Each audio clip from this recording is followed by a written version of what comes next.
उनके बारे में मुझे बहुत खुशी हुई कि उर्दू में उनका जो प्रकाशन हुआ उसके लिए मैं उनको लाख लाख बधाई देता हूँ कि ये हमारा जो काम होना चाहिए सब तक पहुँचना चाहिए। फिर उस अपनी बात शुरू करने के पहले मैं सरफराज अहमद की तो काफ़ी जितनी तारीफ की है कम है। शुरू से ही मुझे सौभाग्य मिला है कि उनसे दोस्ती रही है, उनकी पहली किताबों के साथ भी मैं जुड़ता रहा, देखता रहा, और आज उनकी ये नई किताब के लिए मैं उनको बहुत मुबारकबाद देता हूँ और उन्हीं के साथ ये नौजवान दोस्त सैयद शाह वाइस को भी मुबारकबाद देता हूँ। और मैं उम्मीद करता हूँ कि इन दोनों की तरफ से लगातार अच्छे उच्चम दर्जेदार रिसर्च आता रहेगा और समाज में लोगों को दिशा देता रहेगा। तो दोस्तों, आज विषय तो है टीपू सुल्तान के बारे में, पर सरफराज भाई ने बहुत अच्छे से बताया, उसमें बहुत ज़्यादा कुछ मैं जोड़ सकूं ऐसा नहीं है। फिर भी दो चार मुद्दे जो मेरे दृष्टिकोण से मैंने अध्ययन किए हैं वो आपके सामने रखने की कोशिश कर रहा हूँ। पहली बात तो ये है कि आज के समय में हम राजाओं के बारे में ज़्यादा क्यों सोचते हैं, ये मैं आपको सोचने के लिए निमंत्रण दे रहा हूँ। मेरी बात केवल सुनिएगा नहीं, सोचिएगा, और बीच बीच में मैं आपको सवाल भी पूछने वाला हूँ, उसका जवाब भी दीजिएगा। जवाब गलत भी रहा तो कोई फेल नहीं होने वाले आप, ठीक है? चलिए, तो सोचिए ये राजाओं को क्यों इतना हम सिर पे चढ़ा रहे हैं। आज राजाशाही है क्या? आपको क्या चाहिए, राजाशाही या लोकशाही? फिर ये राजा लोग उसमें कहाँ से आ गए? और मैं राजाओं से जब मिला, अब खैर स्कूल के इतिहास में तो पढ़ने को पढ़ता ही पड़ता है, परीक्षा पास करनी पड़ती है, तो उसके लिए राजाओं के बारे में पढ़ते थे। ये राजा ने वहाँ लड़ाई की, वहाँ लड़ाई की, उसका इतना बड़ा क्षेत्र हुआ, वगैरह वगैरह। पर ये राजाओं के बारे में जो सोचने की मेरी प्रक्रिया आई वो 6 दिसंबर 1992 के बाद आई। बाबरी मस्जिद का ध्वंस किया गया। मैं उस समय IIT में काम करता था, चारों तरफ बाबर की औलाद के नाम पर, आगे आप समझ गए ना, बाबर की औलाद डैश डैश डैश चलने लगा। मैं सोचा ये बाबर को क्यों जिंदा किया गया फिर से? बाबर तो 600 साल से कब्र में है, उसको क्यों लाया जा रहा है? तो बाबर के बारे में थोड़ा पढ़ा, तो पहले बाबर के बारे में बोल देता हूँ, सरफराज भाई ने भी उल्लेख किया, बड़ा इंपॉर्टेंट है।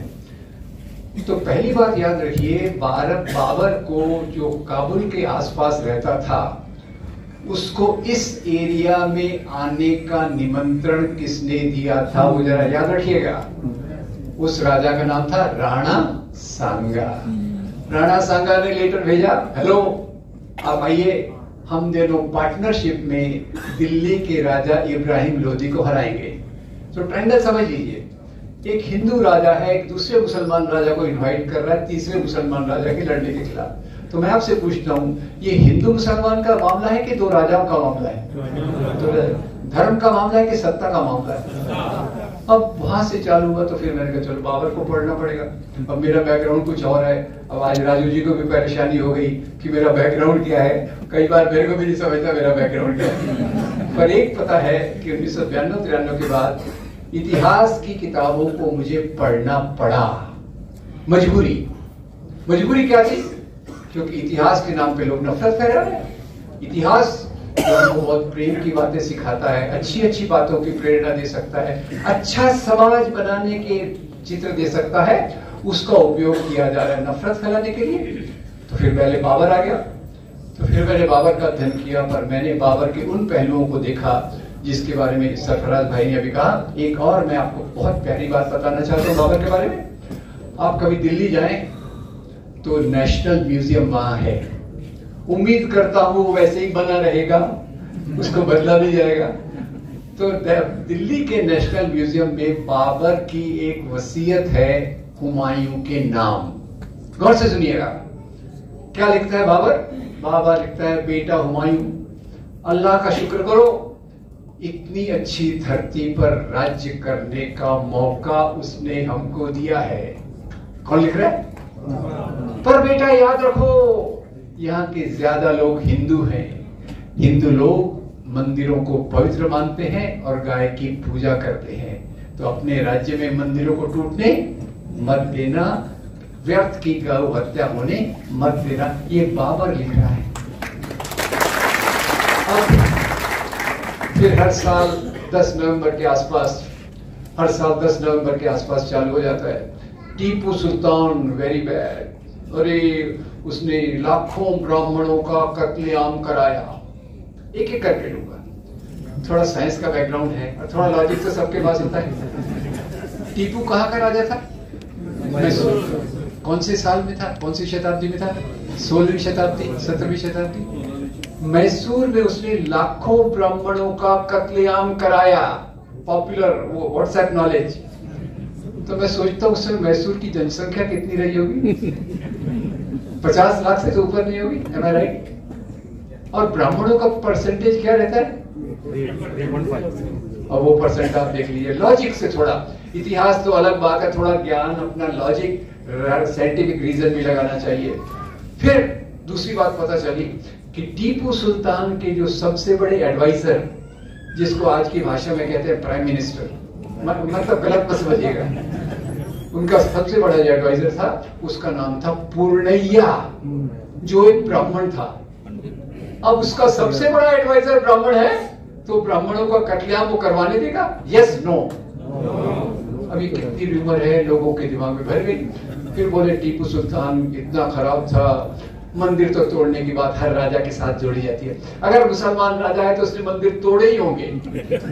अभी वो अभी महाराष्ट्र में हुआ था ना, वो औरंगजेब की डीपी लगाया लोगों ने, तो किसी ने अपने एक बड़े बड़े मंत्री महोदय बोले ये औरंगजेब की औलादें कहां से आ गई? क्योंकि औरंगजेब तो भाई उसने हमारे हिंदुओं पे बहुत अत्याचार किया था। तो औरंगजेब के बारे में भी थोड़ा पढ़ना पड़ा मजबूरी से। तो पता चला कि वही किताब विशंबरनाथ पांडे की किताब से, औरंगजेब ने काशी विश्वनाथ के मंदिर को तोड़वाया था। एग्रीड। सच्चाई को पूरा देखना चाहिए या आधा देखना चाहिए? अब एक मंदिर तोड़वाया और विशंबरनाथ पांडे की किताब कहती है कि उसने सैकड़ों मंदिरों को दान दिया। अब उसी के साथ साथ मंदिरों को दान देने पे आता हूं और आपको 3 एग्जाम्पल औरंगजेब की बताता हूं। एक अपने महाराष्ट्र में अभी हुआ था ना, 50 खोके ओके ओके। तो अपने वो एमएलए लोग कहाँ गए थे? गुवाहाटी।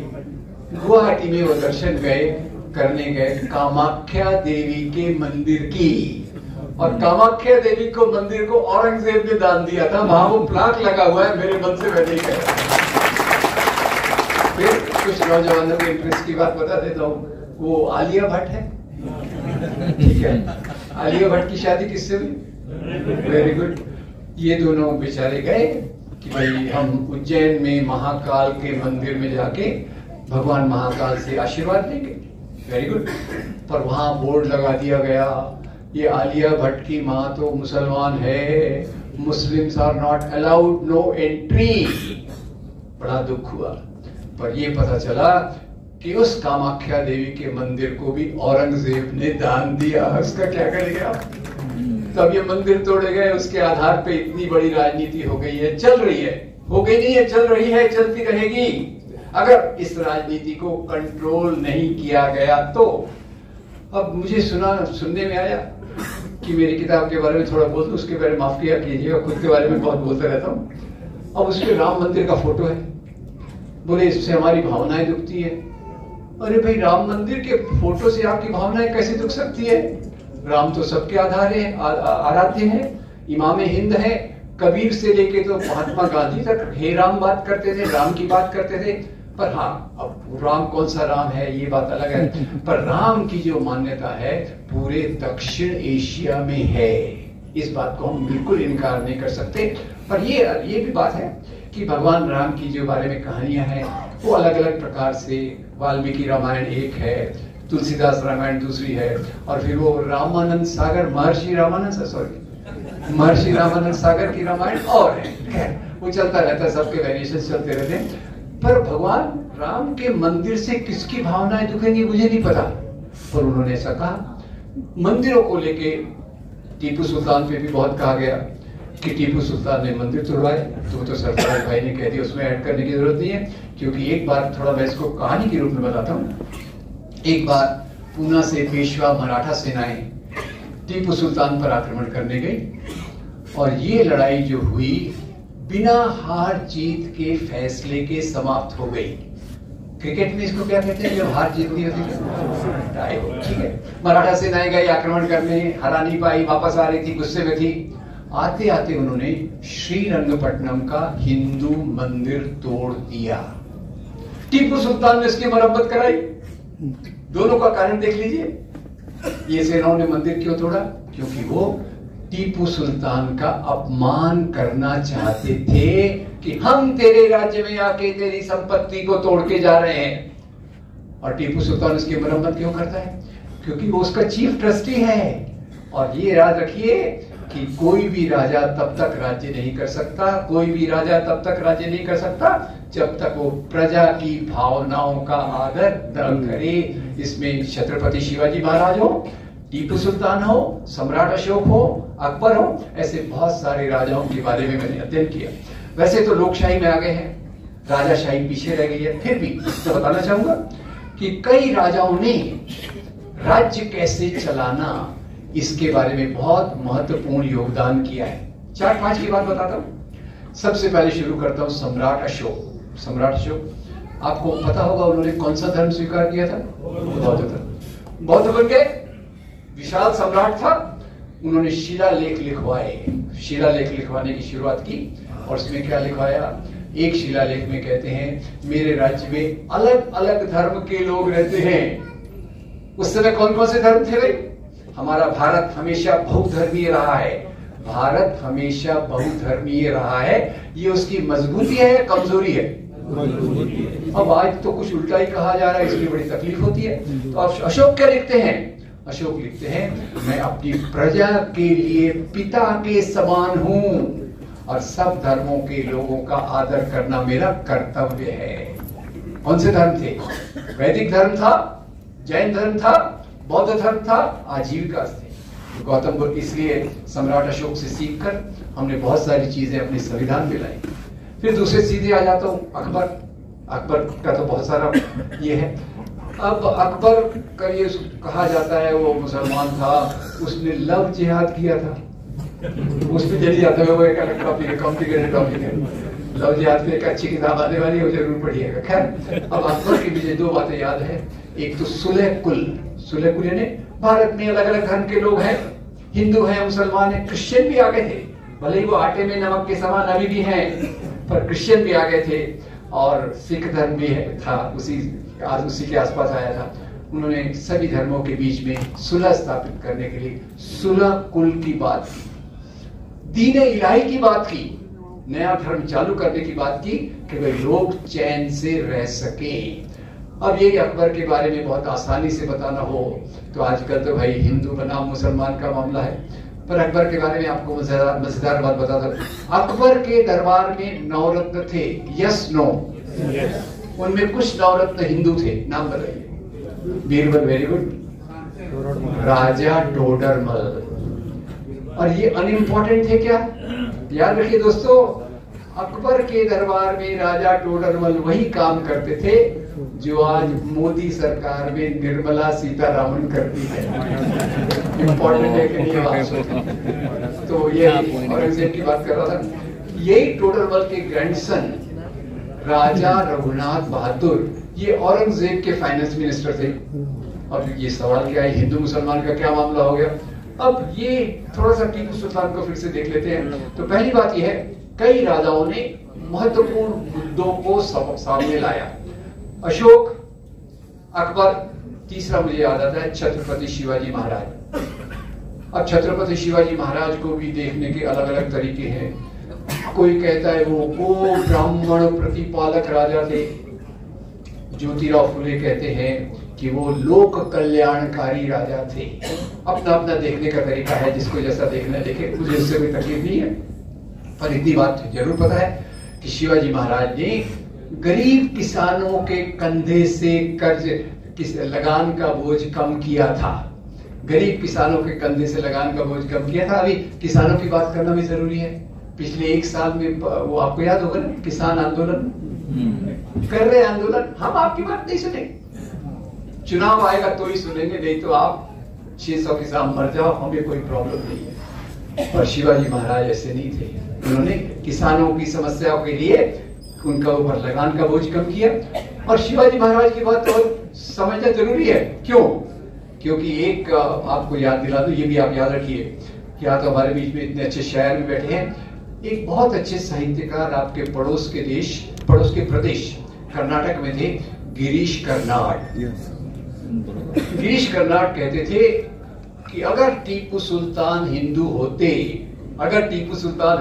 होते तो मैसूर में उनका वही महत्व होता जो महाराष्ट्र में छत्रपति शिवाजी महाराज का होता। जिस प्रकार से छत्रपति शिवाजी महाराज के बारे में जगह जगह पोवाड़े गीत गाए जाते हैं, लोगों में लोकप्रिय है, उसी प्रकार से मैसूर के गांव में कन्नड़ा में उनकी स्थानीय भाषा में टीपू सुल्तान पर बहुत सारे गीत गाए जाते हैं। क्योंकि और एक बहुत बड़ी बात बताना चाहता हूँ, दुख की बात है कि हॉल में भाई तो बहुत है, बहनें बहुत कम है। ये भी थोड़ी दुख की बात है, पर उसमें एक प्यारी बात बताना चाहता हूँ। पहले दलित स्त्रियों को अपनी छाती ढकने का अधिकार नहीं था। और भी दुख की बात बताता हूँ, कई बार इसको छाती को ढकने के लिए टैक्स वसूला जाता था। टीपू सुल्तान ने इस अमानवीय बात को देखा और उन्होंने कहा, स्त्रियों की पूरी इज्जत करना मेरा कर्तव्य है। और ये जो छातियों को न ढकने का, दलित स्त्रियों की छातियों को न ढकने का, इसको टीपू सुल्तान ने समाप्त किया। याद रखिए उसके अंदर कितनी सेंसिटिविटी होगी महिलाओं के लिए, लोगों के लिए, आम जनता के लिए, ये सब चीजें। इसीलिए ये बात बिल्कुल सच है कि जब गिरीश कर्नाड कहते हैं कि मैसूर में ये टीपू सुल्तान का वही महत्व होना चाहिए जो महाराष्ट्र में छत्रपति शिवाजी महाराज का है। तो खैर मैं इसकी बात कर रहा हूँ। अब इस बात पे आता हूँ कि टीपू सुल्तान का जो दानवीकरण किया गया, डेमोनाइजेशन, हर साल होता है, हर साल नए नए आते हैं और टीपू सुल्तान को खास तौर से ज्यादा किया जाता है। क्यों? टीपू सुल्तान को बाकी मुसलमान राजाओं से भी ज्यादा टारगेट किया जाता है क्योंकि टीपू सुल्तान वो पहले राजा थे जिन्होंने अंग्रेजों के खिलाफ लड़ाई करते हुए अपनी शहादत दी। 1799 fourth Anglo Mysore war, Tipu Sultan पीठ दिखा के नहीं भागे, अंग्रेजों की तोपों के सामने उन्होंने लड़ाई की और अपने प्राणों की आहुति दी। टीपू सुल्तान वो पहले राजा थे जिन्होंने अंग्रेजों के राज के खतरे को पहचाना। अब कोई राजा कोई धर्म के आधार पर राज्य नहीं करते, राजा का राज्य करते हैं सत्ता के लिए, संपत्ति के लिए, राज्य का विस्तार करने के लिए और कुछ मूल्यों को लाने के लिए। तो उधर से ईस्ट इंडिया कंपनी बढ़ रही थी। ईस्ट इंडिया कंपनी को बढ़ते हुए देख टीपू सुल्तान ने एक तरफ मराठा पेशवाओं को लिखा, दूसरी तरफ निजाम को लिखा। नो क्वेश्चन ऑफ रिलीजन, इधर पेशवा को लिख रहे, उधर निजाम को लिख रहे, हम अपने प्रॉब्लम आपस में निपट लेंगे पर अंग्रेजों के खिलाफ हमको मिलके लड़ना चाहिए। ये दूरदर्शी वाला कौन था? टीपू सुल्तान। खैर उसकी बात, उनकी बात नहीं सुनी गई। अलग अलग राजा अलग अलग प्रकार से अंग्रेजों के साथ समझौता करते गए। और ये भी एक इंसान के तौर पे, एक व्यक्ति के तौर पे ये भी बता दूं कि टीपू सुल्तान को आधुनिक मूल्यों में बहुत विश्वास था। पहले जो सरफराज भाई की किताब है उसमें मैनिफेस्टो ऑफ टीपू सुल्तान है।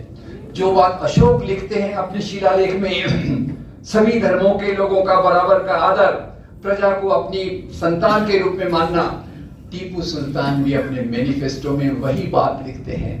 आज उस बात को उल्टा करके बताया जाता है कि भाई टीपू सुल्तान ने ये हिंदुओं पे अत्याचार किया, ये कम्युनिटी पे अत्याचार किया। अब दूसरा क्या था? तीसरी बात, टीपू सुल्तान अपने राज्य के बारे में बहुत स्ट्रिक्ट थे कि जो भी मेरे राज्य के अंदर मेरे साथ विद्रोह करेगा मैं उसको छोड़ूंगा नहीं।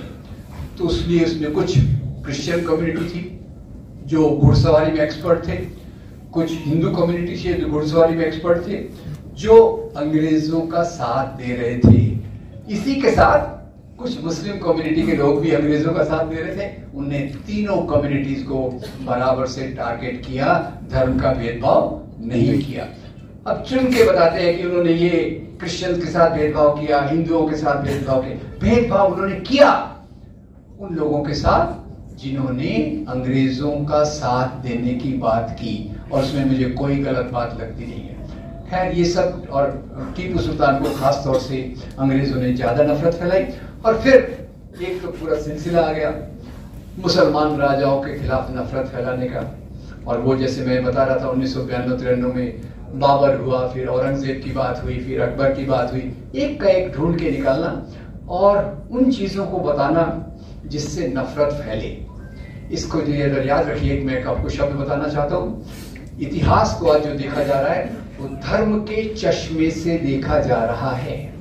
इतिहास को धर्म के चश्मे से देखा जा रहा है, और ये इतिहास को धर्म के चश्मे से देखने की प्रक्रिया कब से चालू हुई, इसको हम देखते हैं।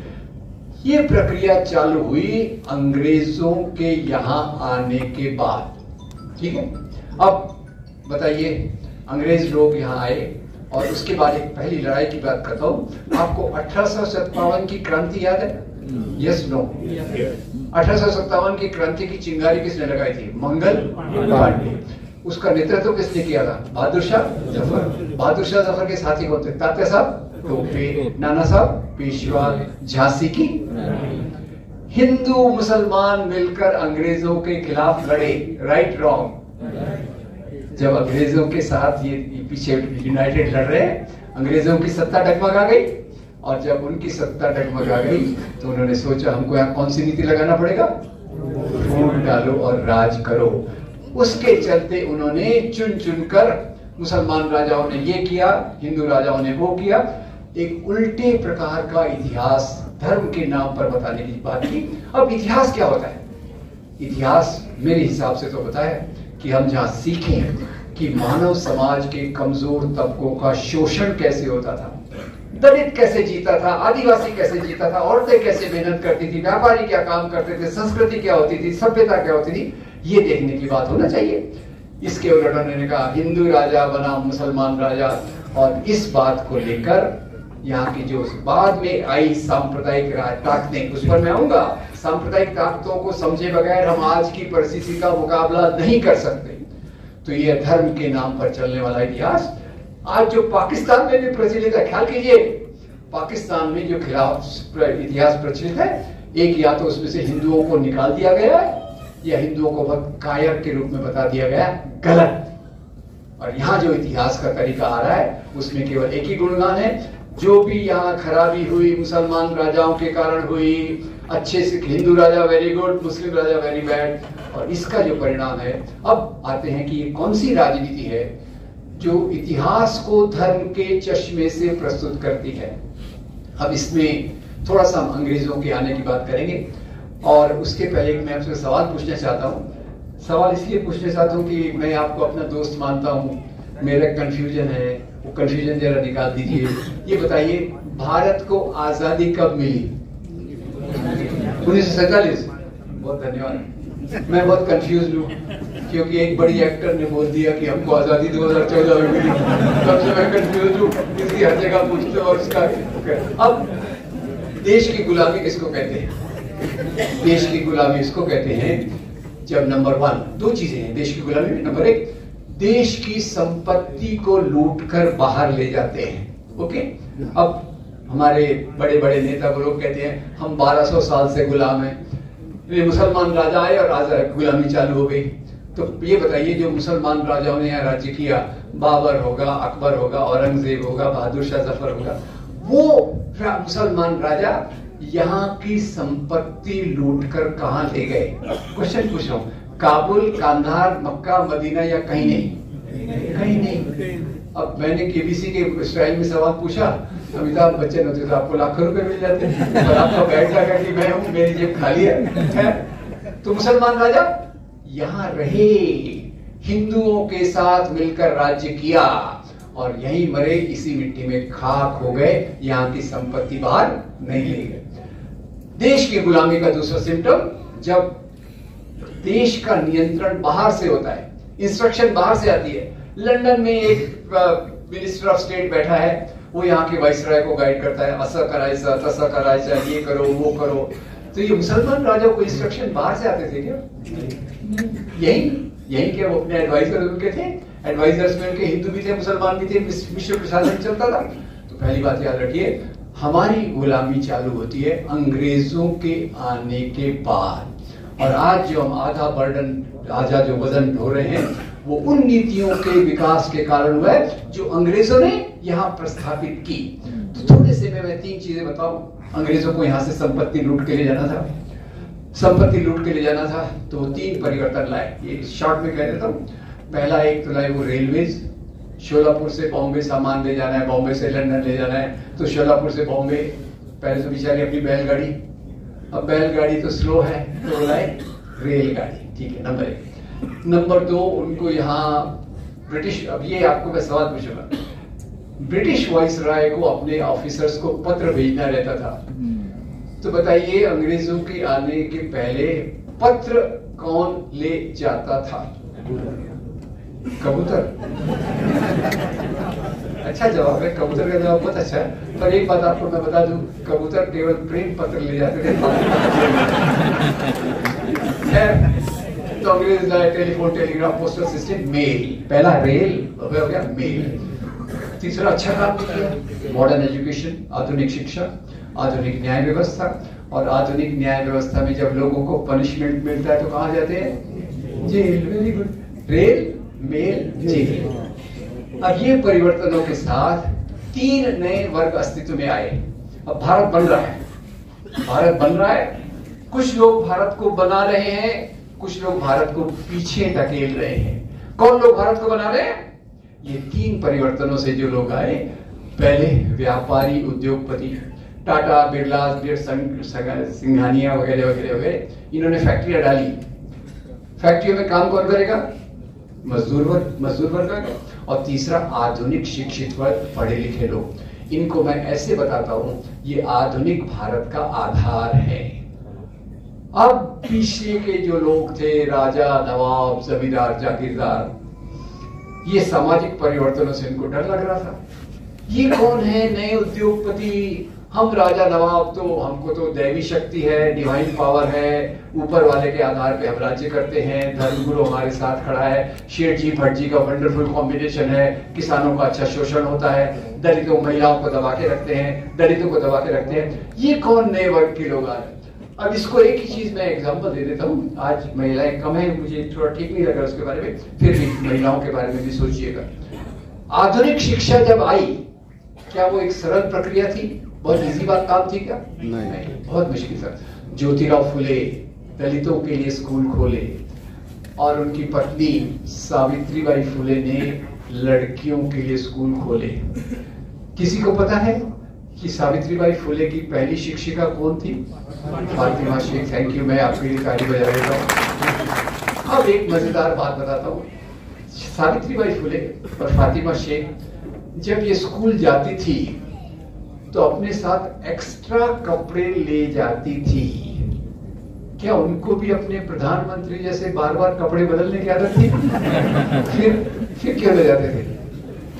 लोग उन पे कीचड़, पत्थर, गोबर फेंकते थे और धर्म के नाम पे विरोध करते थे कि स्त्रियों को शिक्षा देना हमारे धर्म के खिलाफ है।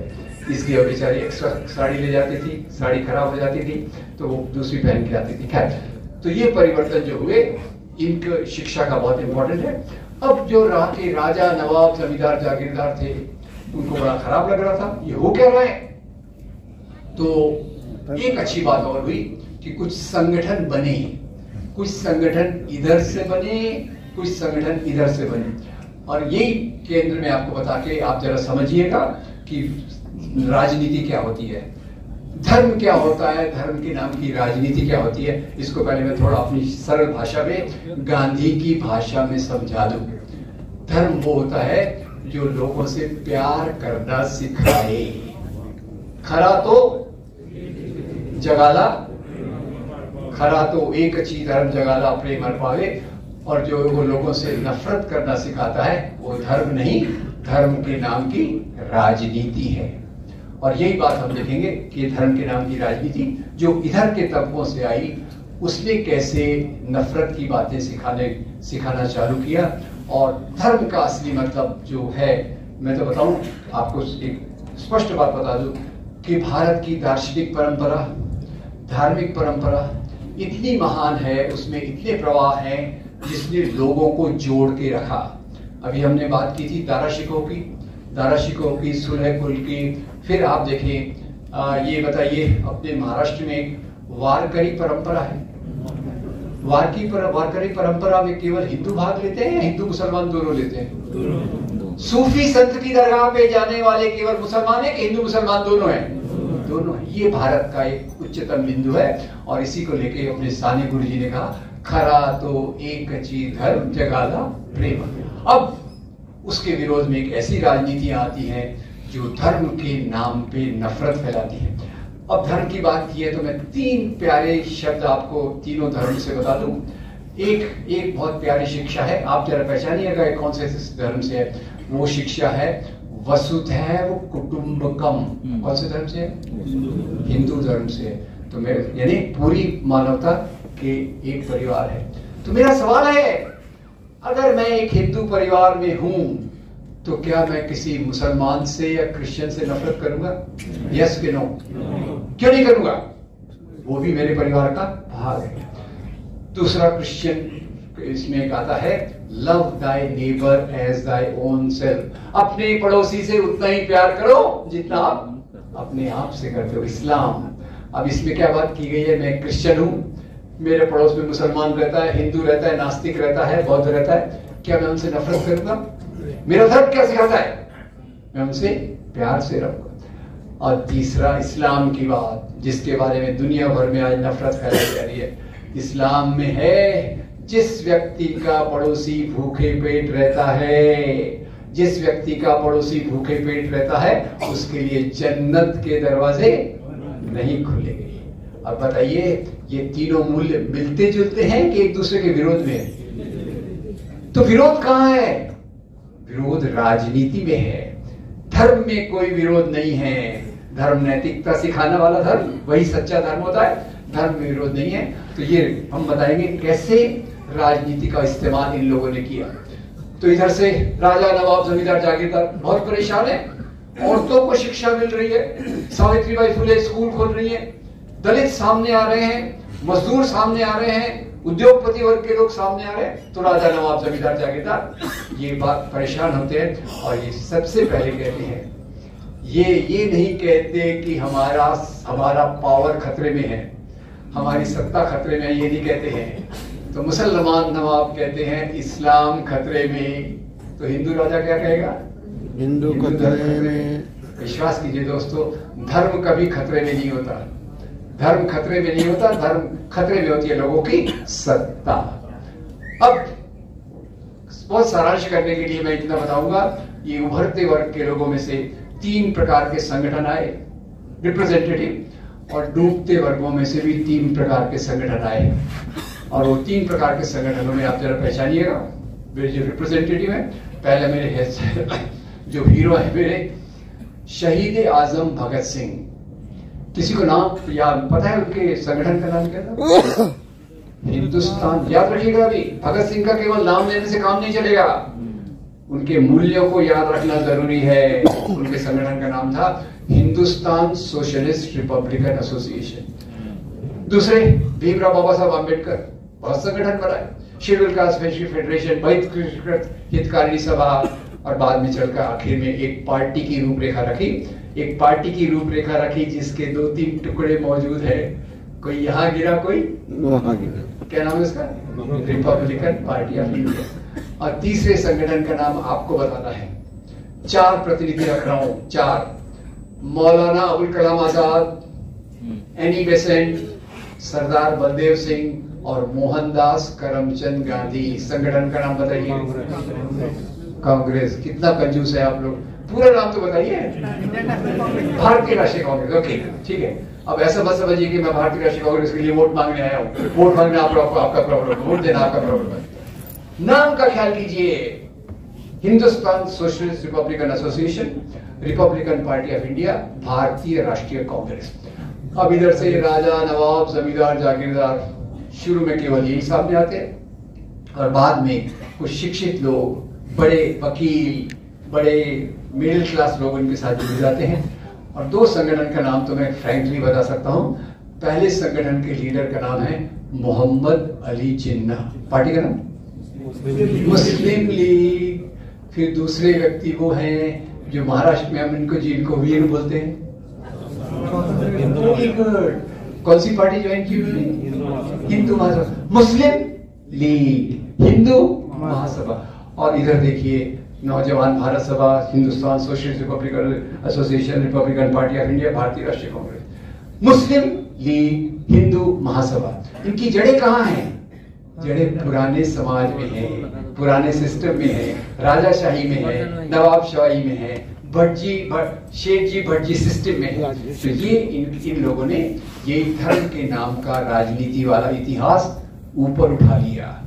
एक तरफ मुस्लिम लीग ने कहा अरे हम तो मुसलमान यहाँ के शासक थे, हमने यहाँ पे राज किया है तो राज हमको मिलना चाहिए, हिंदू तो कायर है। और हिंदू महासभा वाले लोगों ने, हिंदू राष्ट्रवाद वाले लोगों ने कहा ये मुसलमान तो विदेशी हैं, बाहर से आए, ये इस्लाम धर्म विदेशी है, हिंदू धर्म विदेशी है। अब मेरे को बताइए, मानवता के मूल्य, विज्ञान के मूल्य और धर्म ये देशी विदेशी होते हैं कि पूरी मानवता के होते हैं? पर एक बात मैं मानता हूँ, कुछ चीजें देशी विदेशी होती हैं।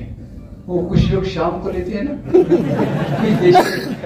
उसके सिवा मेरे ख्याल से पूरी सब मानवता की चीजें हैं। तो उन्होंने कहा ये इस्लाम विदेशी है, क्रिश्चियन धर्म विदेशी है, और ये धर्म तो ये देश तो केवल हिंदुओं का है।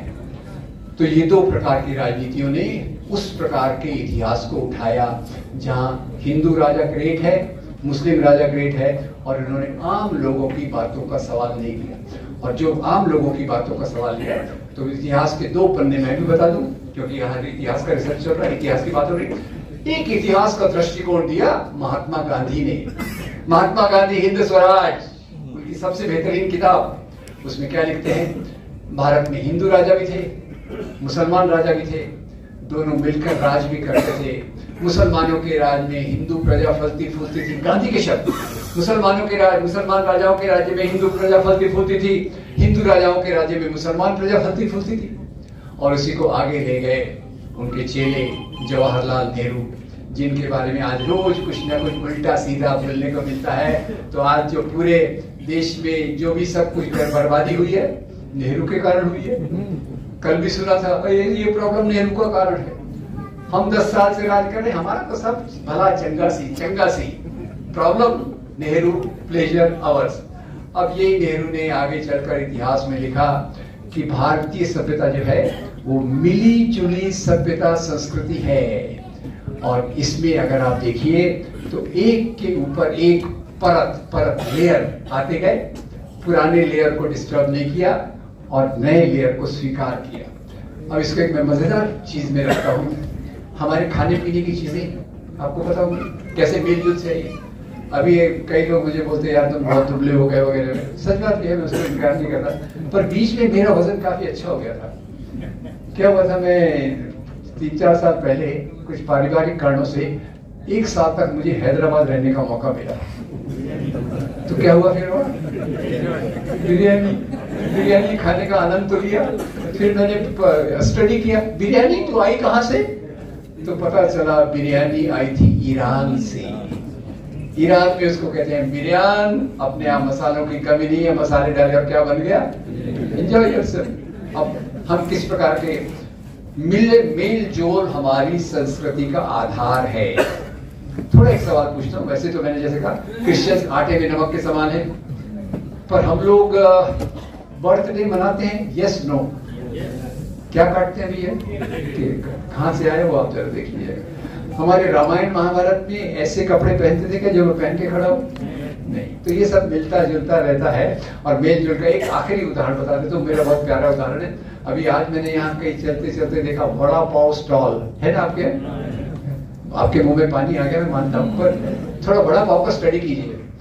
वड़ा पाव के बाहर क्या होता है, पाव आया अफगानिस्तान से, अंदर बड़ा बनता है चने की दाल से, चने की दाल आई मेक्सिको से, उसके अंदर आलू आया स्पेन से, और स्वाद के लिए उसमें डालते हैं अदरक तो कुठून आलं, अदरक वहां से आई जहां से आजकल प्राय सभी चीजें आती है, ओरिजिनल डुप्लीकेट दोनों। इतनी सारी जगहों से चीजें आई, हमारा वड़ा पाव बन गया। सभ्यता हर समय मिलजुल कर बनती है। और धर्म के नाम की राजनीति बांटने का काम करती है। कभी कहेगी बर्थडे मत मनाओ, जीन्स मत पहनो, ये मत करो, वो मत करो, जबकि इनका मुख्य उद्देश्य रहता है एक ऐसे तरफ ले जाना जो समाज को पिछड़ा करता है।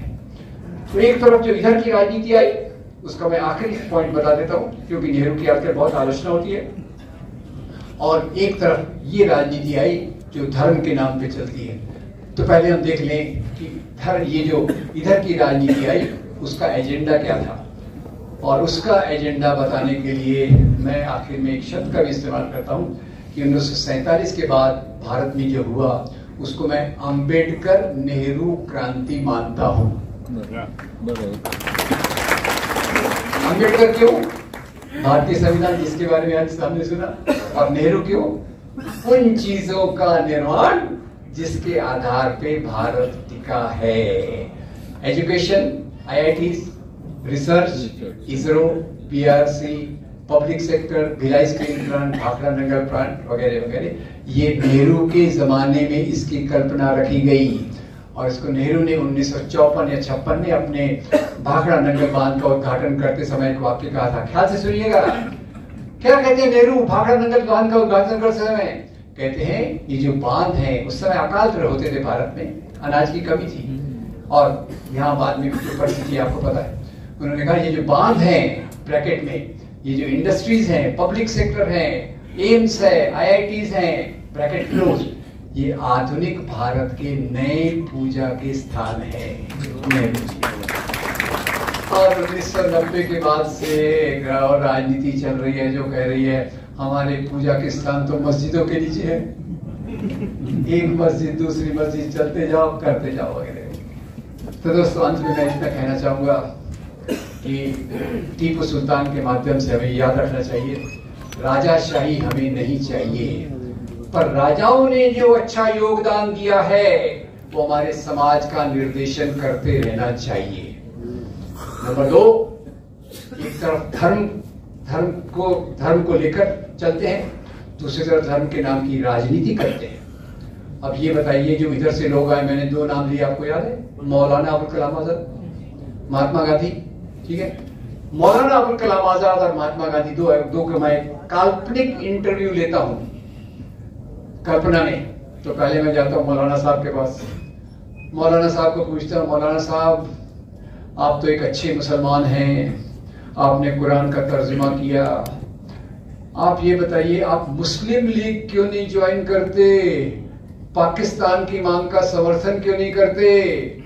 तो मौलाना साहब मुझे डांट के कहते हैं, बरखुरदार मेरा इस्लाम इंसान से इंसान को जोड़ने की बात करता है, और ये जो मुस्लिम लीग की राजनीति है ये बंटवारे की बात करती है।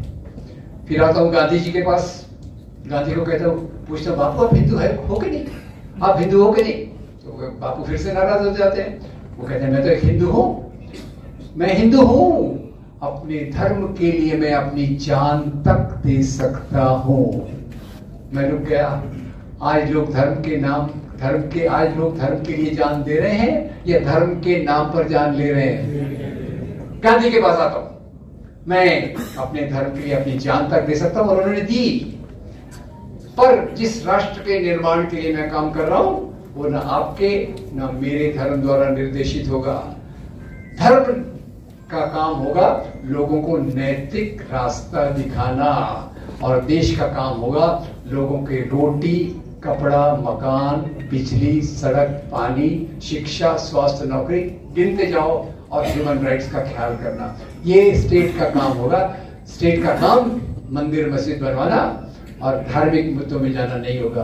तो ये 2 प्रकार की राजनीति आज हमारे सामने खड़ी है, और जो धर्म के नाम की राजनीति है वो भावनात्मक आधार पर चलती है। टीपू सुल्तान तो एक बहाना है, टीपू सुल्तान के नाम पे नफरत फैलाना है, ये आज की राजनीति का मुख्य उद्देश्य है। और इसीलिए मैं गाजीउद्दीन सेंटर सरफराज भाई को इसलिए मुबारकबाद दे रहा हूं कि आप सच्चाई को सामने रख रहे हैं। एक गलत बात का मुकाबला करना ये हमारे आजादी की तरफ जाने का पहला रास्ता है।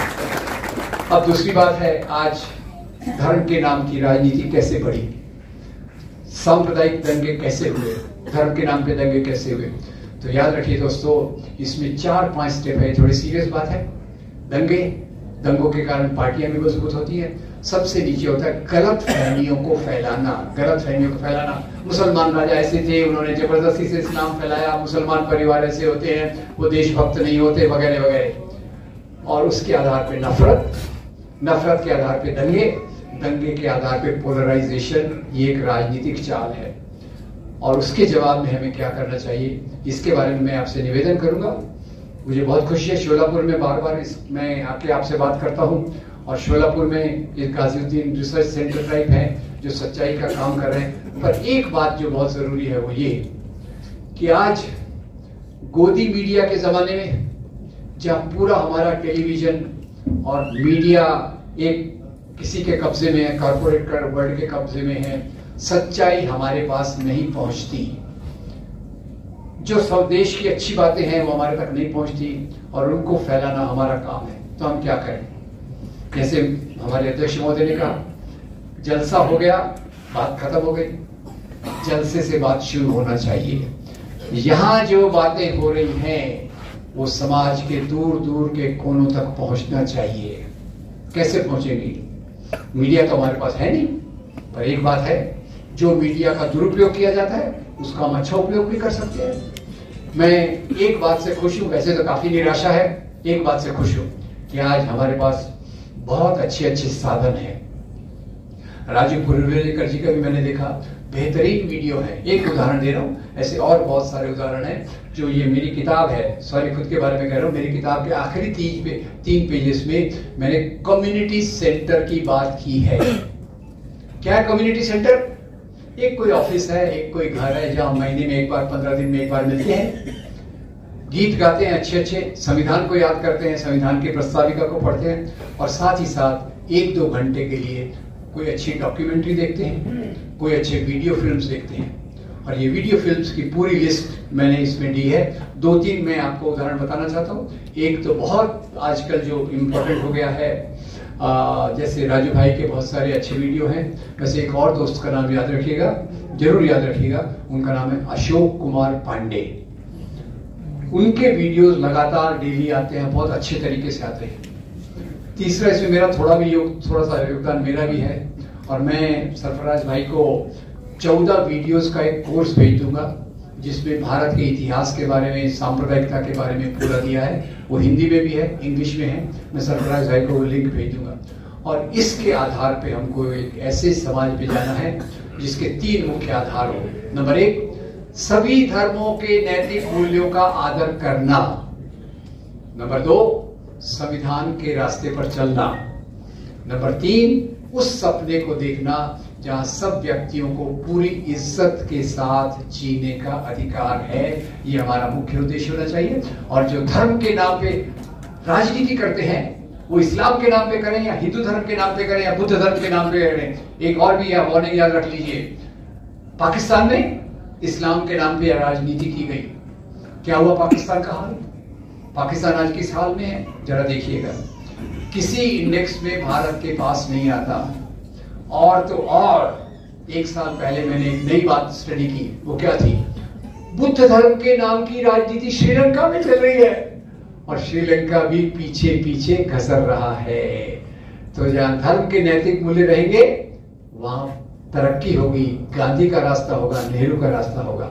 और जहां धर्म के नाम पे राजनीति होगी, उसका रास्ता पीछे जाने का होगा, जैसे पाकिस्तान का हुआ या जैसे श्रीलंका हुआ। तो इसलिए आप कम्युनिटी सेंटर के बारे में सोचिए, और उन प्रकार की राजनीतियों को सोचे जो देश को जोड़ने की बात करते हैं। जो भी देश को तोड़ने की बात करते हैं, धर्म के भावनात्मक मुद्दों का इस्तेमाल करते हैं, उसके साथ खड़े रहने हमको बिल्कुल नहीं चाहिए। और एक अच्छा समाज बनाने के लिए संकल्प करना चाहिए। Thank you very much.